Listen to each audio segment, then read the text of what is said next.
दिल्लीतील काँग्रेस मुख्यालयामधील ध्वजारोहणामध्ये संपूर्ण वंदे मातरमला सोनिया गांधी यांचा आक्षेप असल्याची चर्चा। ध्वजारोहणाच्या नंतर राहुल गांधींनी आयोजकांना सूचना केल्याची माहिती।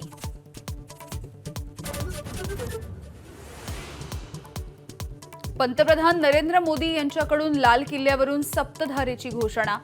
निर्मिती क्षमता वाढवू, कृषी संरक्षण क्षेत्रामध्ये आत्मनिर्भर बनू असाही विश्वास।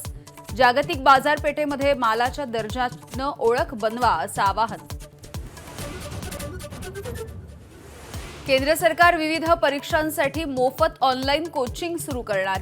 पंतप्रधान नरेंद्र मोदींची लाल किल्ल्यावरून घोषणा। कोचिंग क्लासेस मध्यमवर्गीयांसाठी डोकेदुखी बनल्याचंही मोदींचं वक्तव्य।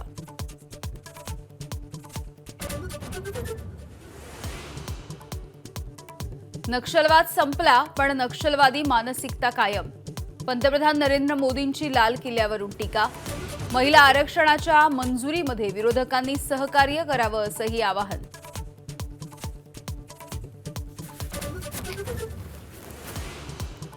स्वातंत्र्य दिनानिमित्ताने मंत्रालयात मुख्यमंत्री फडणवीसांकडून ध्वजारोहण। ठाण्यामध्ये एकनाथ शिंदे तर बीडमध्ये सुनेत्रा पवार यांचं राष्ट्रध्वजाला वंदन।